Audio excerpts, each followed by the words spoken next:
Julian Vance was 38 years old when he walked into his father-in-law's office to grab a folder, still wearing the thrifted jacket he'd worn all weekend to seem like exactly what the Whitfields already believed him to be. Broke, beneath their daughter, barely worth their attention. What none of them knew was that the consultant they mocked over dinner was actually a billionaire, the owner of a holding company that could buy their entire estate without blinking. He'd endured Wendell's jabs, watched Reggie joke about what Aaliyah married down for, said nothing, because that's who Julian was. Patient, easy to dismiss, the husband nobody bothered to ask a single real question. Then he saw the folder marked Whitfield-Calloway Merger, Marriage Contingency. A plan to end his marriage, to hand his wife to another man for money he didn't even need to offer. He almost closed it there, almost walked away believing she was just collateral damage. Then he recognized the handwriting in the margins. Aaliyah's. Her own notes, her own timeline, her own signature on the betrayal. Julian stood frozen in that office, holding proof that the woman he loved had been planning this with them all along, with no idea who she'd actually married. Before we jump into the story, comment where in the world you are watching from and subscribe, because tomorrow's story is one you need to hear. The truck made a sound like a tired old man every time Julian pressed the brakes. A low, grinding groan that he'd been meaning to fix for 2 years. He never did. He liked it, honestly. It kept him honest. The Whitfield estate appeared through a row of tall oak trees as he turned off the main road. Julian slowed the truck and looked through the windshield without a word. It was big. That was the first thing. A wide, pale brick house sitting up on a hill with a lake behind it, the afternoon sun cutting across the water in long orange ribbons. A stone fountain sat at the center of the circular driveway, though the water wasn't running. 2 of the brick pavers near the front walk were cracked and uneven, lifted by tree roots that nobody had dealt with. Along the east side of the house, a section of wooden scaffold stood against the wall with no workers on it.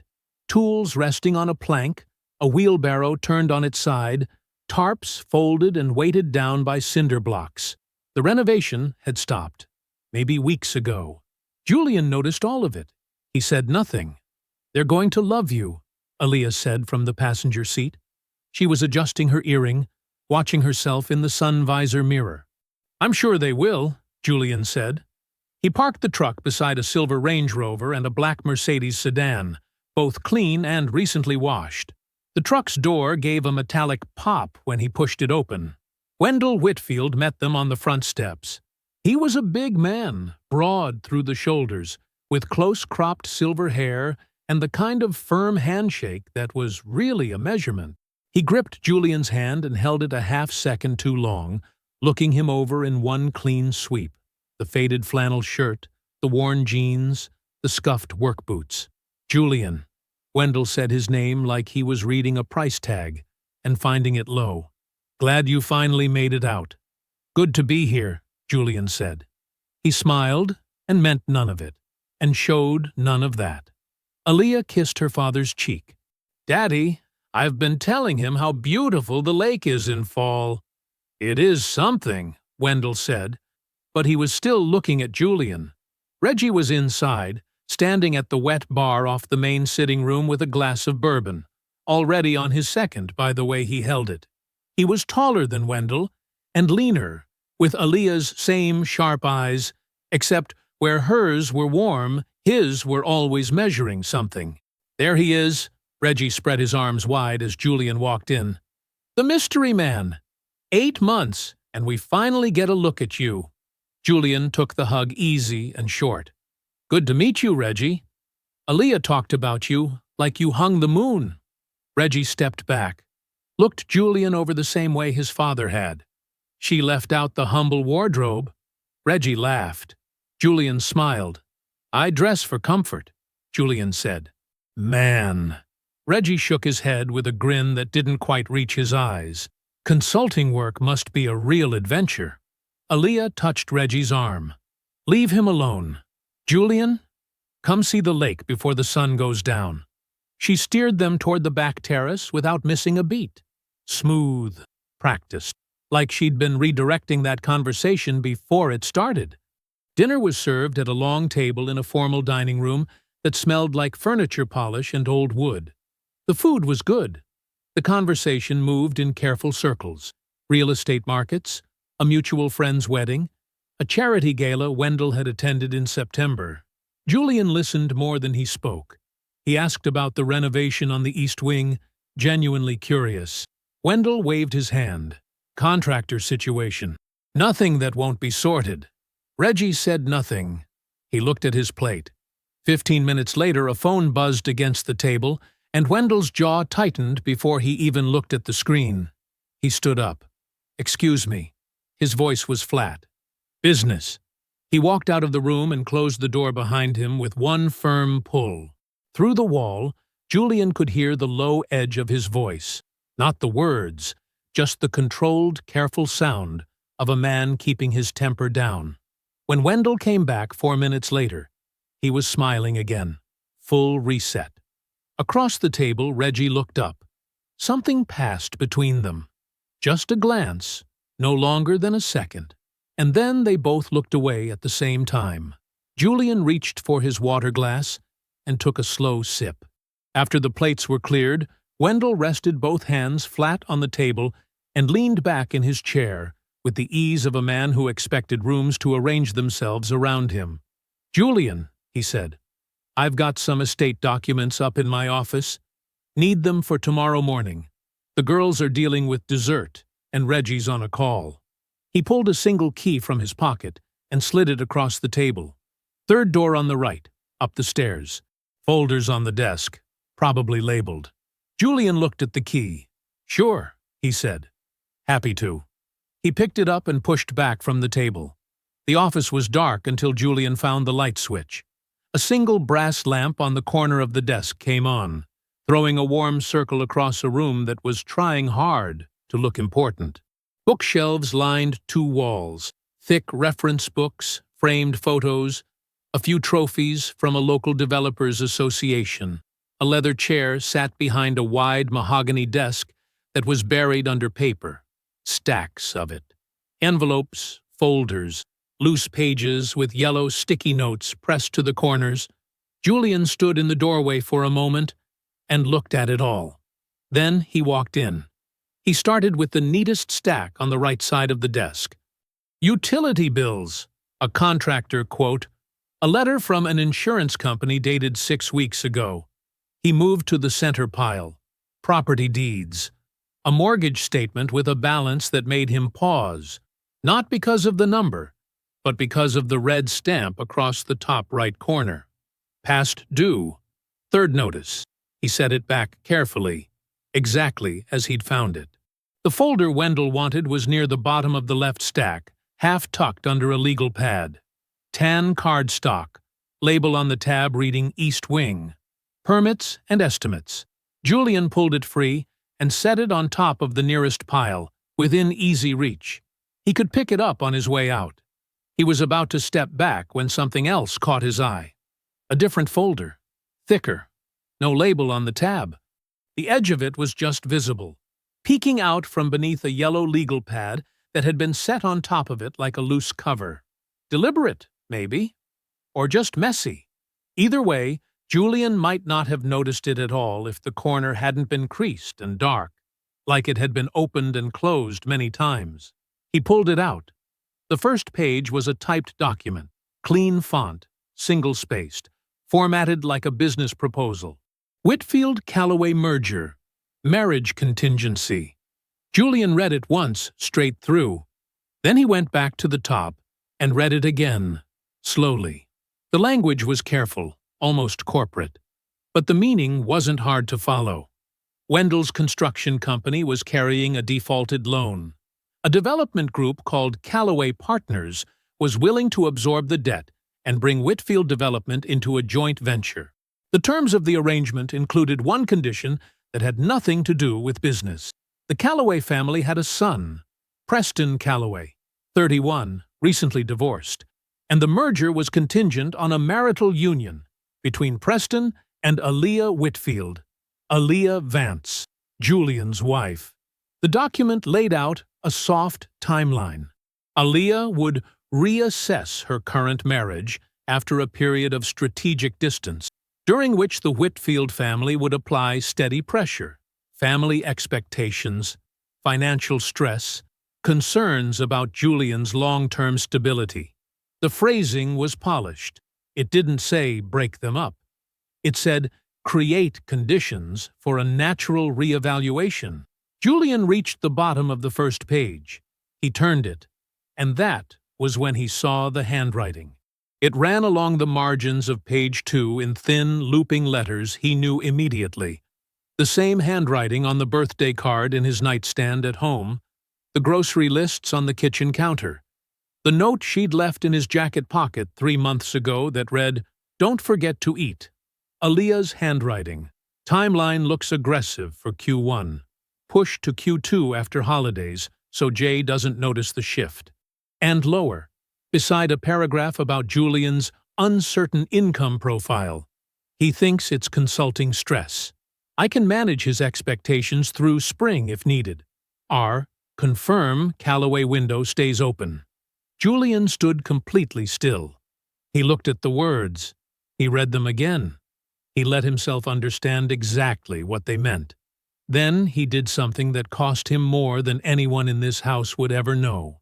He breathed out slow, set the folder flat on the desk, pulled his phone from his pocket, and opened the camera. He photographed every page, front and back, every margin note, every typed paragraph, every date. 17 photos in total. He checked each one to make sure the text was sharp and readable. Then he put his phone away. He straightened the folder, replaced the legal pad on top of it at the same angle he'd found it, checked the rest of the desk to make sure nothing else had shifted, picked up the permits folder, and walked to the door.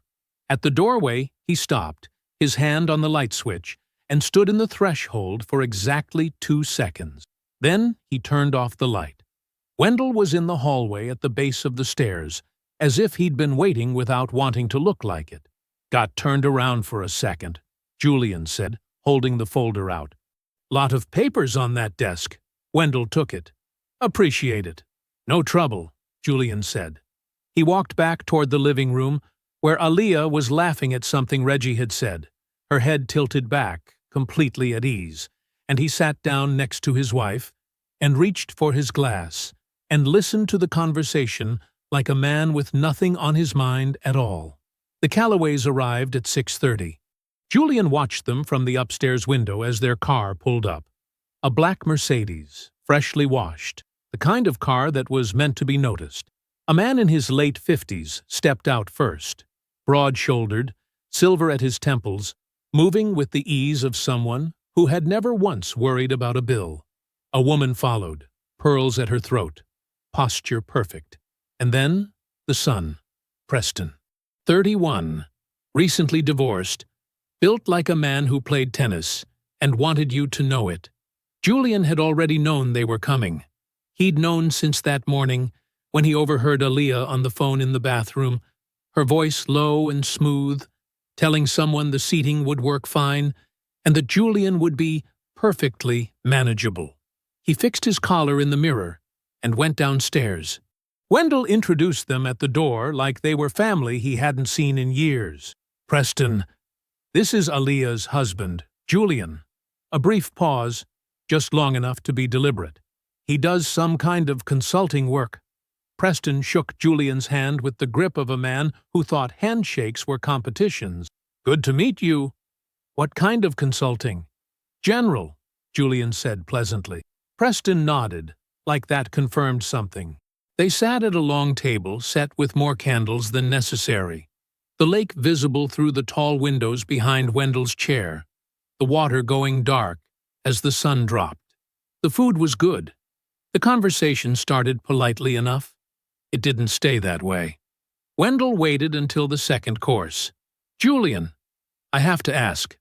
He said it like a thought that had just occurred to him, his knife resting loosely in his hand. "You've been married to my daughter. What?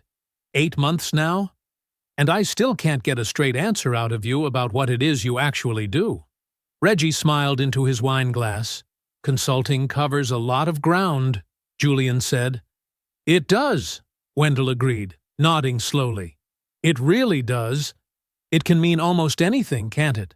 Which sometimes means it means nothing." He smiled at the Callaways. "No offense, Julian." "None taken," Julian said. Preston's father, Gerald Callaway, leaned back in his chair. "My son-in-law, my former son-in-law, called himself a consultant for 2 years. He chuckled. Turned out he was doing freelance logo work from a folding table." Reggie laughed out loud. Wendell smiled broadly. Julian reached for his water glass. Aaliyah, beside him, said nothing. She touched the stem of her wine glass and looked at the centerpiece.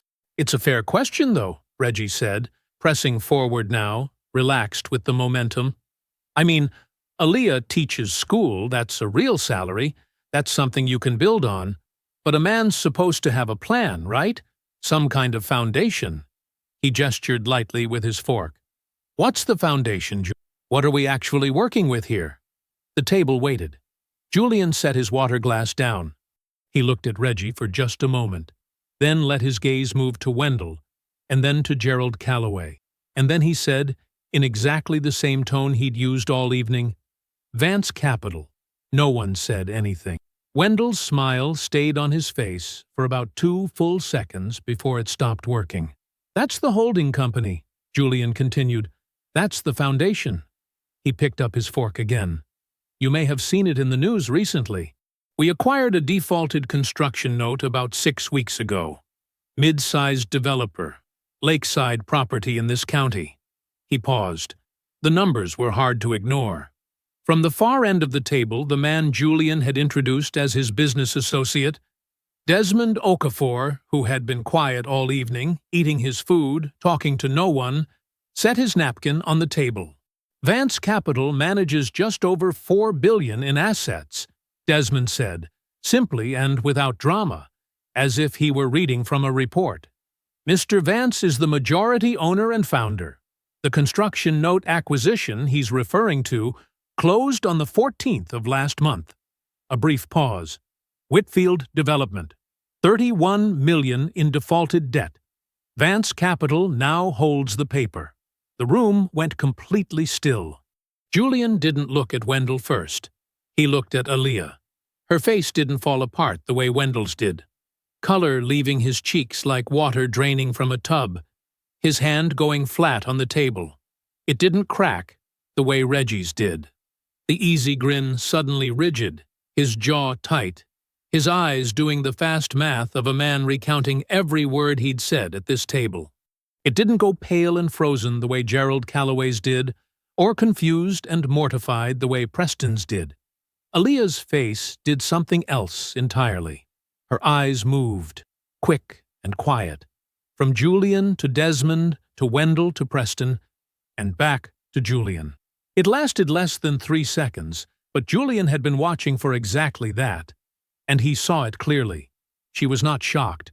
She was recalculating, measuring distances, finding exits. He'd seen the same look on the faces of people across negotiating tables. It was not the look of a woman blindsided. It was the look of a woman whose plan had just changed shape. Julian set his fork down, placed his napkin beside his plate, and rose from his chair. "I know exactly what's been planned here," he said, looking at the table without raising his voice. "And I haven't decided yet what any of you are worth keeping." He walked to the door and out to the car and left them in the silence he'd been building toward since the moment he turned off the light in Wendell's office. The guest house was small and separate from the main estate, tucked behind a row of cedar trees at the edge of the property. Julian had liked it when they first arrived, the quiet, the distance from the main house. Now it felt like a cage. He heard Aaliyah's footsteps on the gravel path before she reached the door. Quick, purposeful steps.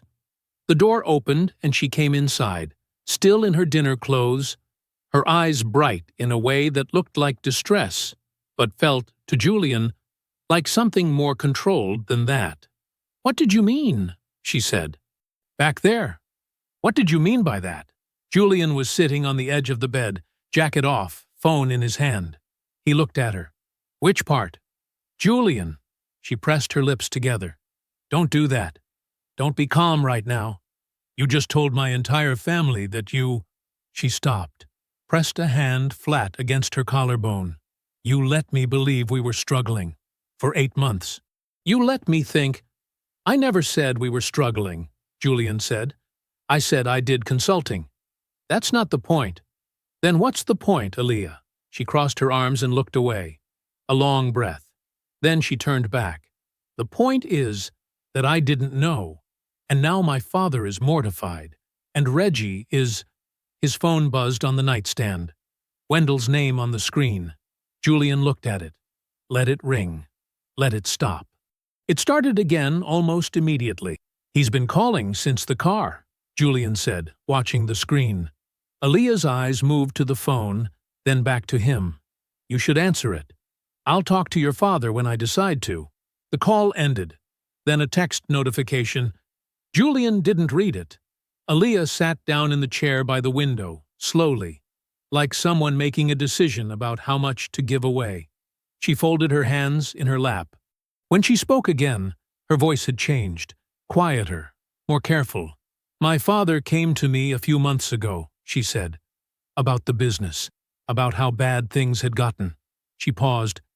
And Reggie, he had this idea, about the Callaways, about Preston. She said the name without flinching, which told Julian something. They put pressure on me, real pressure, and I listened to it more than I should have. Julian said nothing. I want you to understand that I never intended to leave you, she said. I need you to know that. Whatever my father was proposing, whatever Reggie was planning, I was buying time. I was trying to manage them. Julian looked at her. He kept his face still and open, the way he did in negotiations when he wanted the other person to keep talking. I should have told you sooner, she said. I know that. The phone buzzed again. Wendell, again. Julian picked it up and set it face down on the nightstand. You were managing your family, he said, repeating her word back to her. Yes, and managing me. She hesitated. I was protecting our marriage. He nodded slowly, like he was considering that, like it was something he might accept. He didn't tell her about the margin notes. He didn't tell her what he'd read in her own handwriting, managing Julian's expectations, dates adjusted, a plan that had her fingerprints on it at every seam. He kept all of it behind his eyes and gave her nothing. Okay, he said. She blinked. Okay? I hear you. It wasn't forgiveness. It wasn't agreement. He could see her trying to read it, searching his face for a signal and finding only the surface. After a moment, she got up, crossed the room, and put a hand on his arm. We can figure this out, she said. Can't we? Get some sleep, he said. He waited until her breathing slowed and steadied beside him in the dark. Then he got up, moved to the bathroom, closed the door without a sound, and called Imani. She picked up on the second ring. It's late, she said, but not like she minded. I know. A pause. He could hear her settling, the soft sound of her setting something down. What happened? The reveal happened, Julian said. Dinner, the whole family. Callaways were there. And?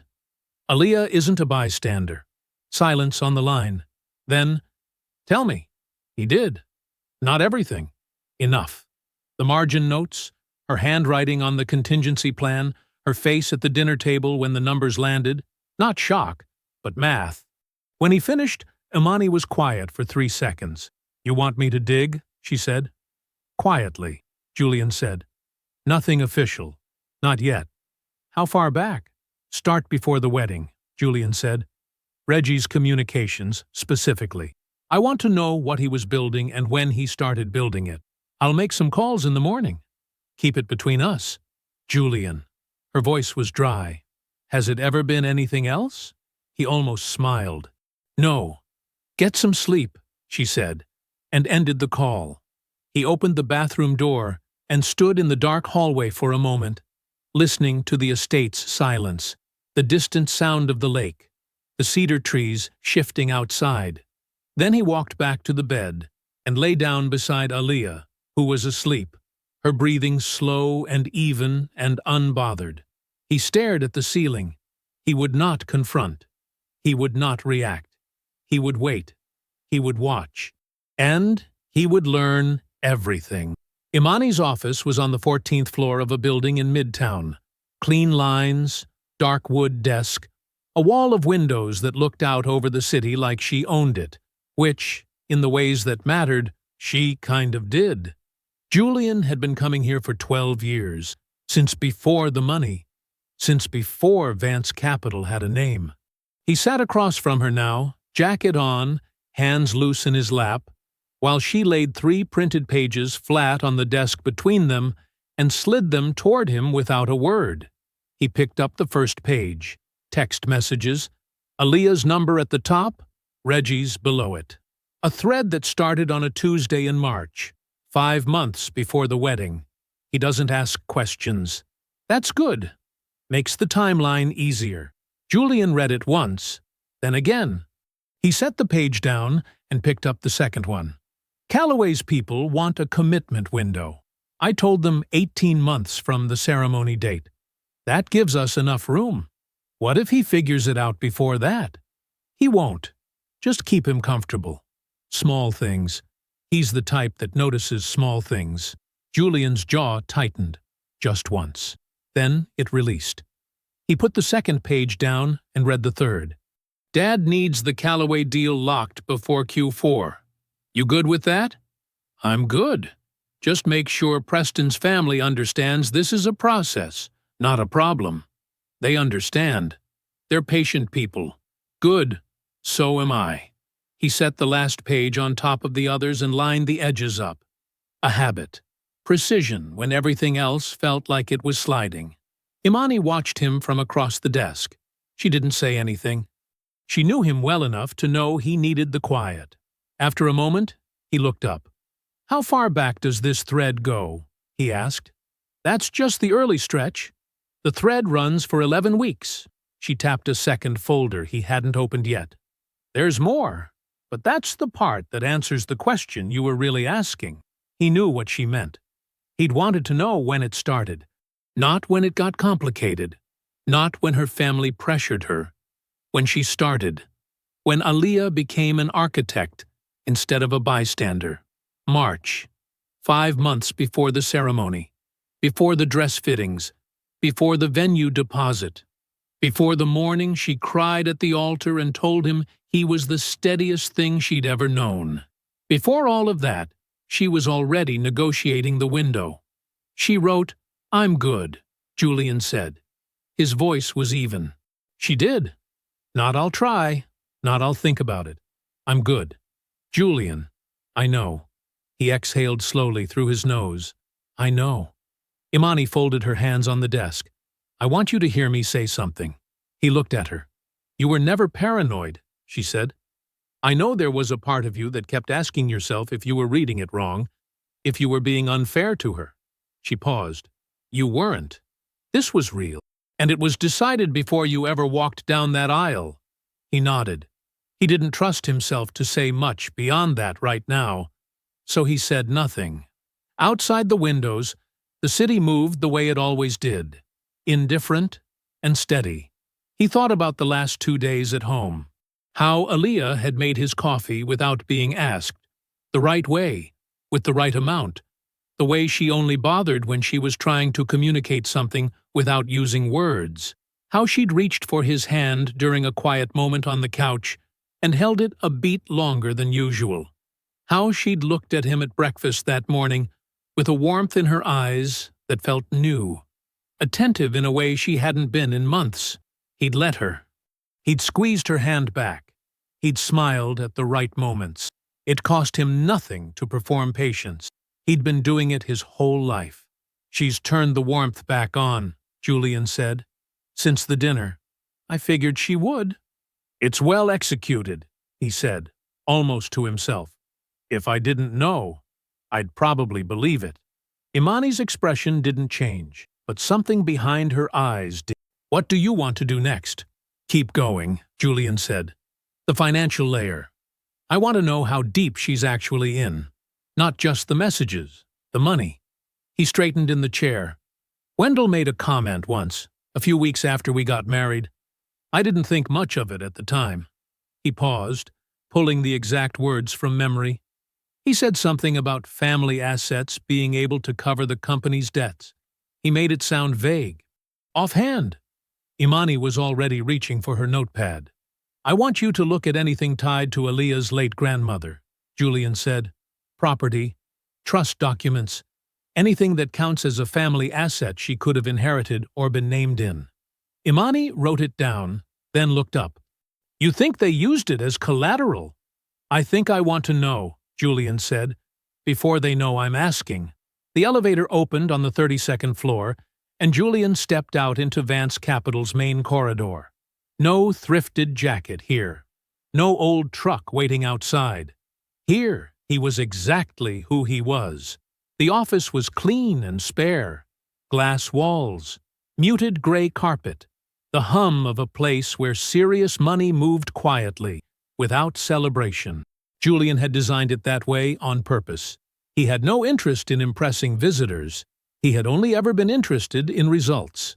Desmond was already in the corner conference room, sleeves rolled to the elbows, 2 folders open on the table in front of him, and a coffee going cold at his elbow. He looked up when Julian came in and got straight to it, because that was how they had always worked. "Wendell's Construction Loans," Desmond said. He slid the top folder across the table. "There are 3 remaining notes in default. 2 with regional lenders, 1 with a private credit group out of Atlanta. All 3 are past their cure periods. Nobody's moving on them yet because the lenders don't want the headache of the properties." Julian opened the folder, scanned the numbers. "What's the total exposure?" "Across all 3, about 4.2 million. Desmond picked up his coffee, then put it back down. "We can absorb that through the shell without blinking. Lenders will be happy to offload. They've been sitting on these for months. And Wendell won't see our name anywhere. Not unless he knows exactly what he's looking for and where to look." Desmond leaned back in his chair. "He doesn't. I've already checked what he's filed publicly. The man doesn't even know all 3 notes are in default at the same time. He thinks he's managing 2 problems, not 3. Julian closed the folder. "Do it. Move quietly. I want it finished before the end of the month." Desmond nodded once. No questions. He picked up a pen and made a note in his own shorthand at the top of the page. The kind of shorthand that meant it's already happening. "He's going to come back to you again," Desmond said. "Wendell. He's going to try the partnership pitch a second time. He's probably been rehearsing it." "Let him," Julian said. "I want him comfortable."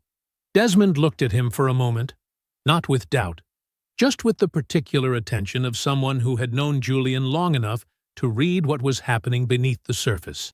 "How's the home front?" he asked. Julian almost smiled. "Warm. She's performing. Carefully," Julian said. "She's good at it. I'll give her that." Desmond said nothing more on that subject. He didn't need to. The trip idea came up that same evening. Julian was in the kitchen when Aaliyah appeared in the doorway, still in her work clothes. Her bag half dropped on the chair in the hall, the way she always did when she got home and wanted to feel like she'd already arrived. She leaned against the door frame and watched him for a moment with an expression that was soft at the edges. Rehearsed, soft. The kind of soft that takes practice. "I've been thinking," she said. He looked over his shoulder. "Yeah? We never took a honeymoon. Not a real one." She crossed her arms loosely. Casual. "I was looking at some places. Maybe Portugal. Or somewhere along the coast." She tilted her head. "I think we need it. Just us. No family. No noise." Julian turned back to the stove. He let a beat of silence pass. Not long enough to feel loaded. Just long enough to feel considered. "That sounds good," he said. "Yeah?" "Yeah." He turned and looked at her. "Send me whatever you're looking at." She smiled, bright and real-looking, the kind she had always been able to produce when she needed it, and disappeared back into the hallway to change clothes. Julian turned back to the stove. He stood there and cooked without thinking about Portugal. His phone buzzed just after 9. Imani. He stepped out onto the back porch and answered on the second ring. "Talk to me," he said. "I found it." Her voice was flat and certain, the tone she used when she already knew what the information meant and had moved past surprise into fact. Refinancing document, tied to the trust on Aaliyah's grandmother's property. The lot indicator, the one that passed to Aaliyah 2 years ago. Julian said nothing. He waited. "There's a signature on it authorizing the property as collateral on a refinancing note that funneled directly into Wendell's company. Dated 14 months ago." A pause. "The signature is Aaliyah's, or it's meant to look like it." "Meant to look like it," Julian said. "It's a forgery," Imani said, "but a deliberate one. Somebody who had access to her real signature and took their time. I had a document examiner look at it this afternoon. Off the books. He's confident." "Who filed it?" "The filing runs through a property management entity Reggie controls." She paused again.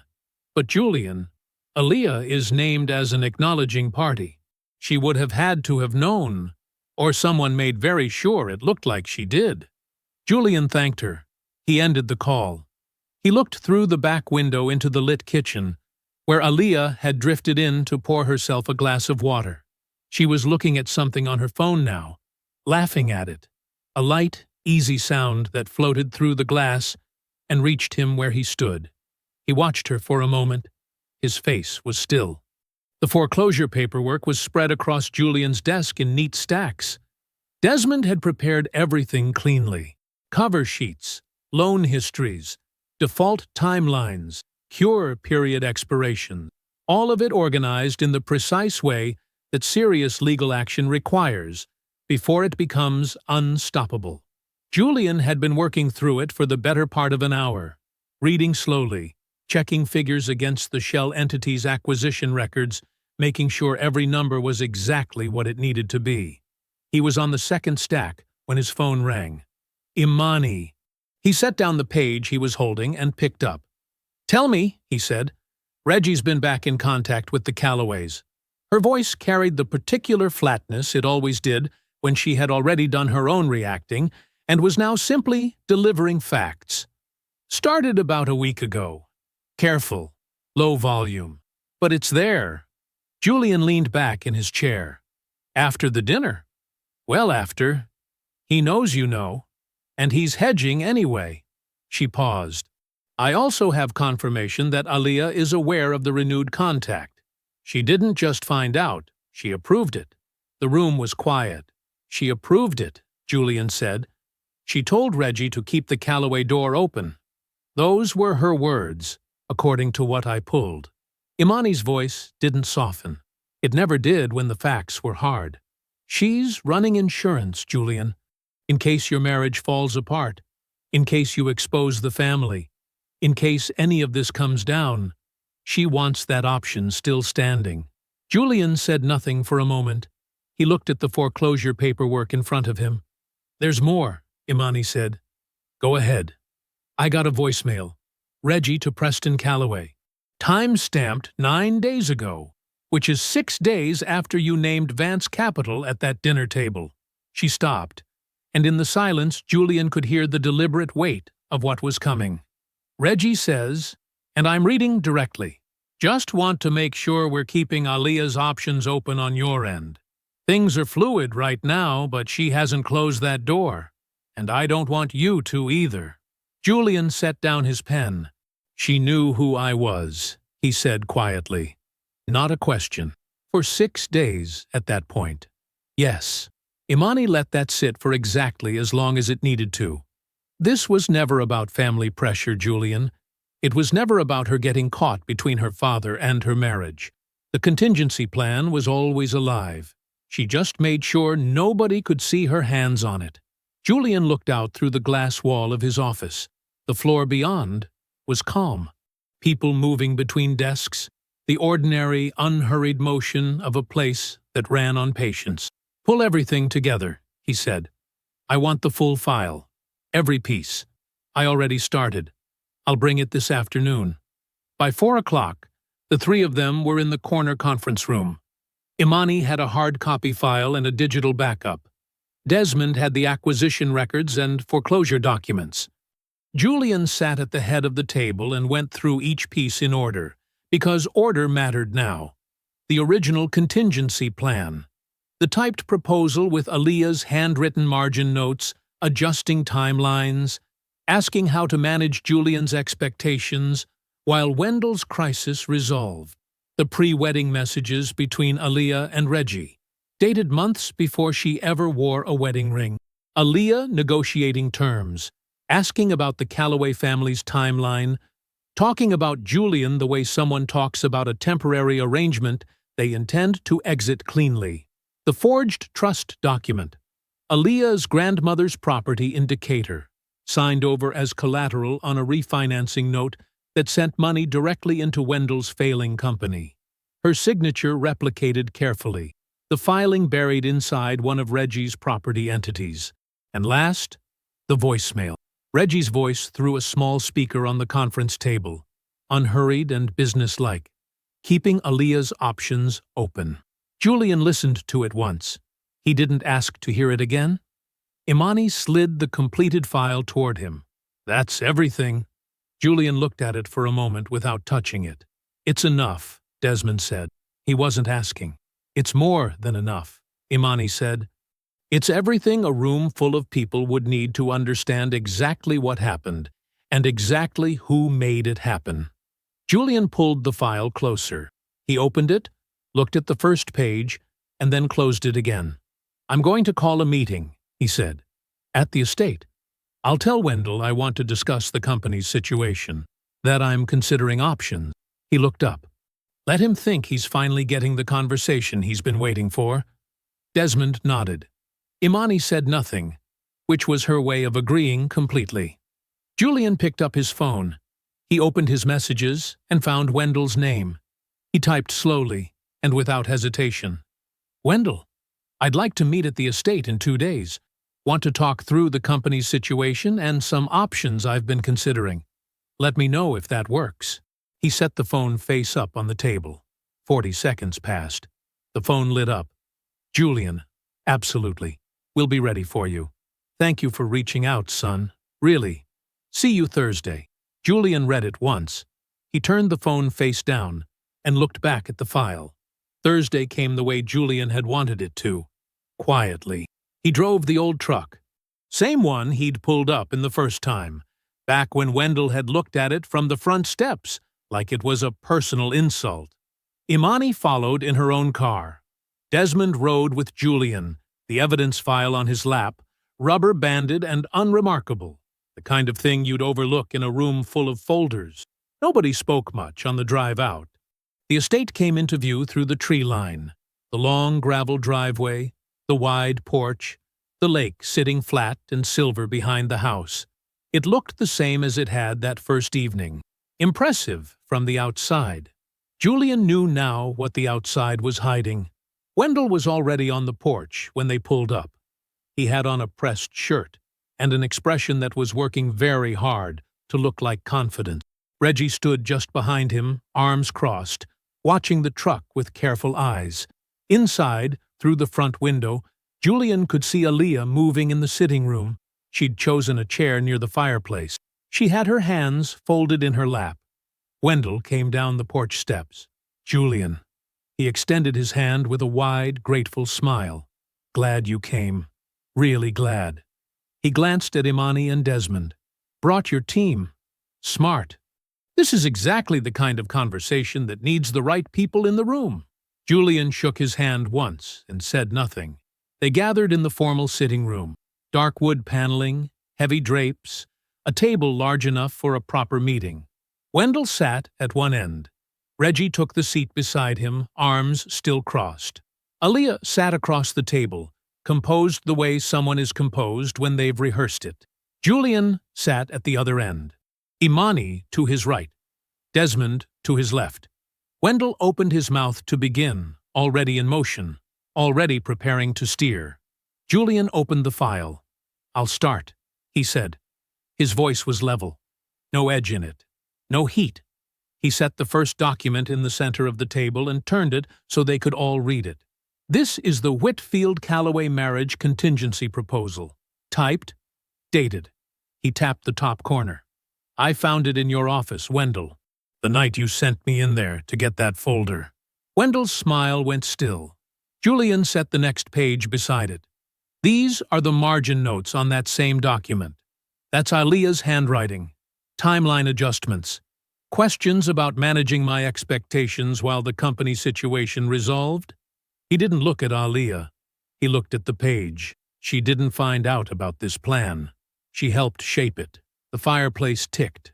That was the only sound. He placed the next item down. A printed sheet of message threads, time-stamped, names clear at the top of each exchange. "These are text messages between Aaliyah and Reggie, dated 4 months before our wedding." He read from the sheet, without inflection. "Ask the Calloway side if they need a firm timeline from us.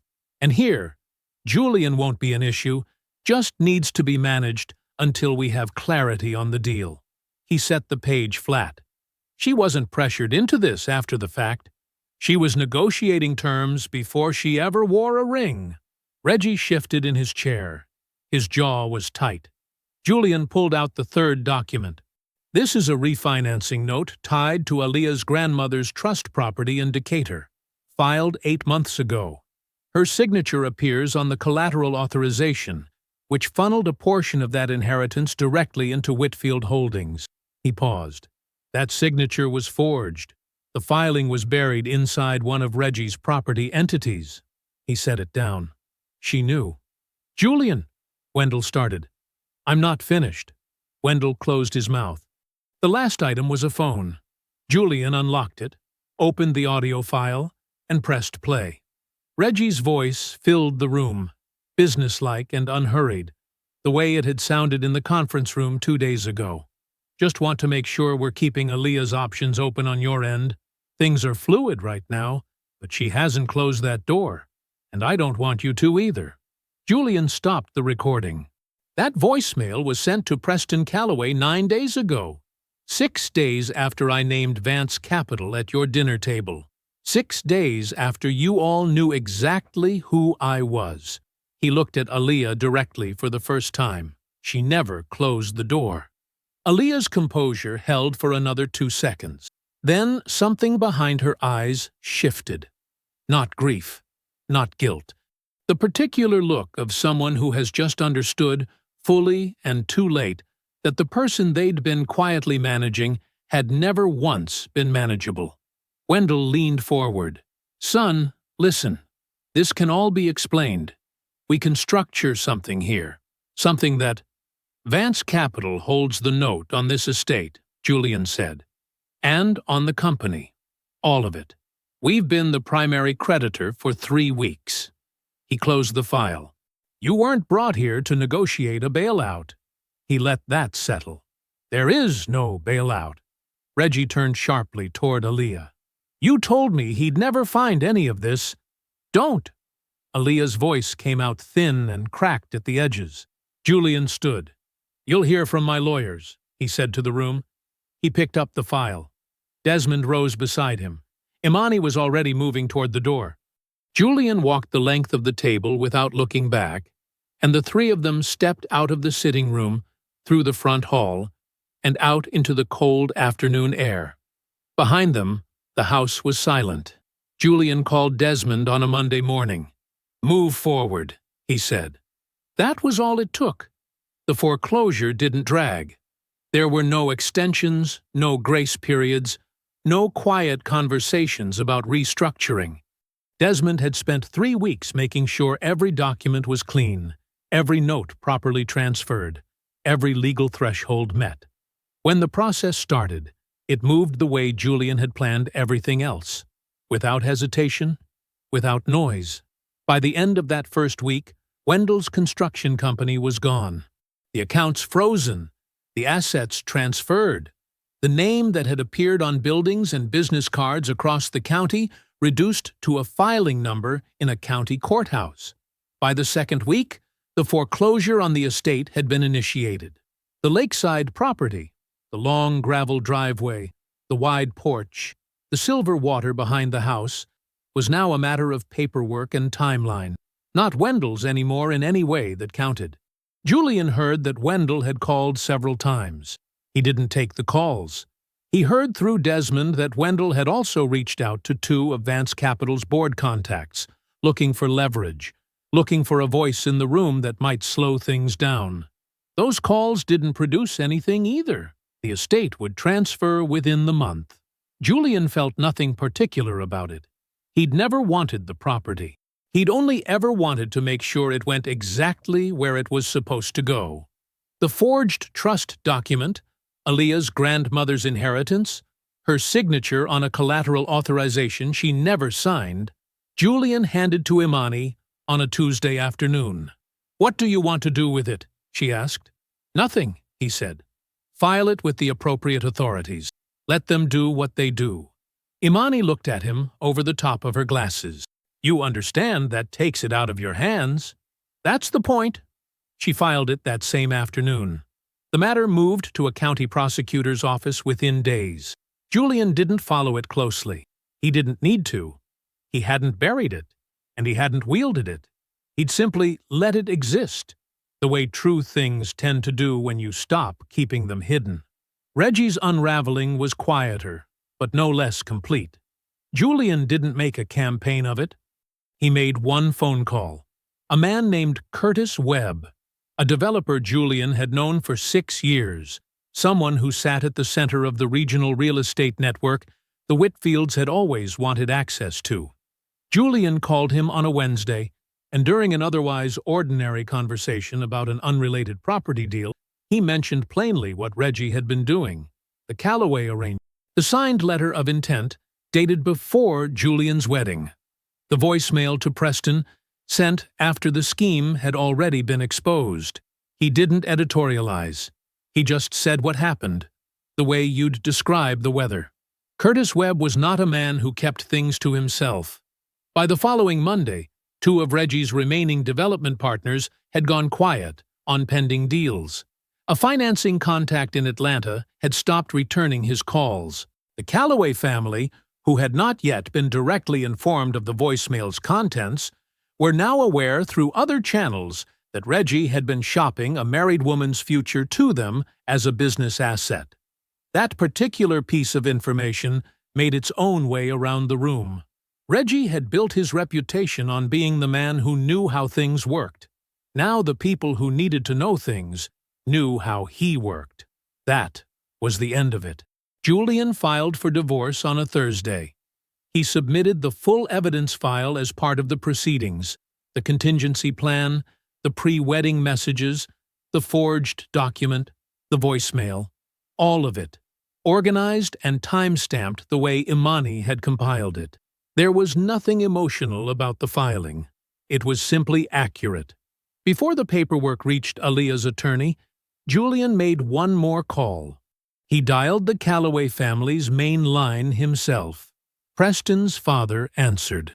Julian introduced himself calmly, and then he explained, without malice, without drama, that Aaliyah had been maintaining the Callaway contingency while married to him, that she had approved Reggie's renewed contact with them as recently as 9 days before the family meeting, and that she was now the subject of active divorce proceedings. He told them this the same way he told Curtis Webb about Reggie, like weather. Preston Callaway's father thanked him for the information and ended the call. Within 48 hours, word reached Julian through Imani that the Callaways had withdrawn from any future arrangement involving Aaliyah entirely. No explanation given to her directly. The door simply closed. Both marriages gone inside a single week. Imani slid the final divorce paperwork across her desk on a Friday afternoon, late enough that the office was quiet. Julian read through it once, then signed where the tabs were marked. Imani watched him without speaking. She knew better than to fill a moment that didn't need filling. He capped the pen and set it down. "That's everything," she said. "That's everything," he agreed. He stood, buttoned his jacket, and walked out through the frosted glass door into the afternoon. The air outside was cool and sharp. The sky was wide and pale. He stood on the sidewalk for a moment with his hands in his pockets. He felt lighter than he had in months. 1 year later, Julian walked through the front entrance of the Ardmore Teacher Housing Complex on a bright Tuesday morning, hands in his pockets, moving at no particular pace. The building was 3 stories, red brick, wide windows, a small courtyard in the center with wooden benches and young trees that hadn't fully filled out yet. 32 units, affordable long-term leases, reserved exclusively for public school teachers working within the district. A community room on the ground floor with long tables and good light. It wasn't flashy. That had been the whole point. Imani walked beside him, a folder tucked under her arm, her heels clicking against the polished concrete floor of the lobby. She'd already reviewed the occupancy report that morning. 28 of the 32 units filled inside the first 3 weeks. 4 more move-ins scheduled before the end of the month. "The property manager says the wait list is already at 19, she said. Julian nodded, stopping to look at the bulletin board near the mailboxes. Someone had pinned up a hand-drawn card. "Thank you for this place." Unsigned. He looked at it for a moment, then kept walking. "We should talk about the second site," Imani said, flipping open the folder. "The east side lot clears escrow in 6 weeks. If we break ground before winter, we're looking at 40 units instead of 32. "Do it," Julian said. Imani made a note. She didn't ask him to confirm twice. That was one of the things he valued most about her. She understood when a decision had already been made. They stepped out into the courtyard. The young trees threw small patches of shadow across the benches. A woman in a lanyard was eating lunch at one of the tables, papers spread out beside her, a red pen in her hand. She didn't look up. She was just living her life in a place she could afford. Julian watched her for a second without her noticing, then looked away. He'd made sure the complex carried no Whitfield name, no acknowledgement of the estate funds that had passed through the foreclosure recovery. The building was simply Ardmore. The initiative behind it was simply Vance Capital Community Trust. Clean. No story attached that anyone would need to explain later. After the tour, Julian had lunch with a mutual acquaintance named Gerald Park, a commercial broker who'd worked in the same regional market as Wendell for over a decade, and who had, in the past year, quietly updated Julian on things without being asked to. Gerald mentioned Wendell near the end of the meal, the way you'd mention a street that used to have a good restaurant on it. "Saw him last month," Gerald said, cutting into his food. "Out east. He's working for a building supply company now. Sales. Drives his own car to the accounts." Julian said nothing. "He looked fine," Gerald added, like he was trying to be fair about it. "Older, but fine." The name didn't appear in any boardroom now. It wasn't attached to anything with a skyline view or a loan of consequence. Wendell Whitfield had become a man who made calls to contractors he used to hire. Julian had no specific feeling about that. It was simply where things had landed.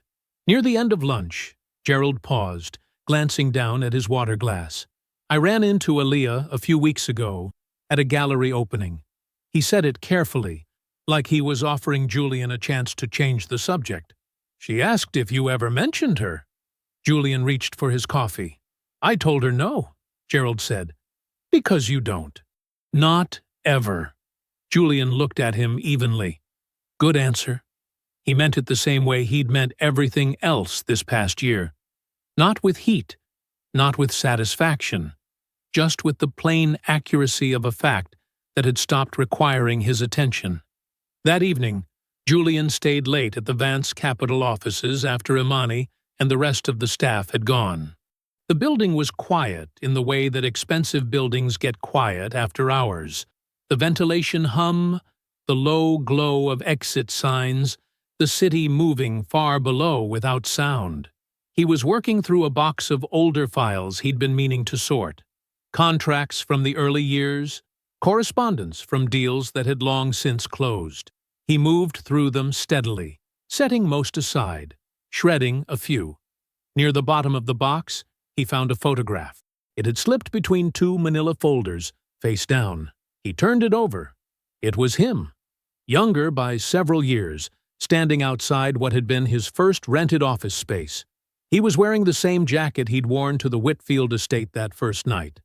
The brown thrifted one with the small tear at the second button, the one he'd chosen deliberately to seem unremarkable. He looked at the photo for a long moment. He thought about that dinner table, the way Wendell had looked at him like a problem to be managed, the way Reggie had laughed too loud at his own jokes, the way Aaliyah had steered every conversation just slightly away from him, like a woman tending a fire she didn't want anyone else to see.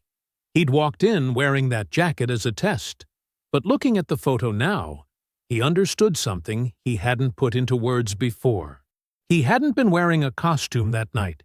He'd just been himself, and himself had been, without question, the only honest person in that room.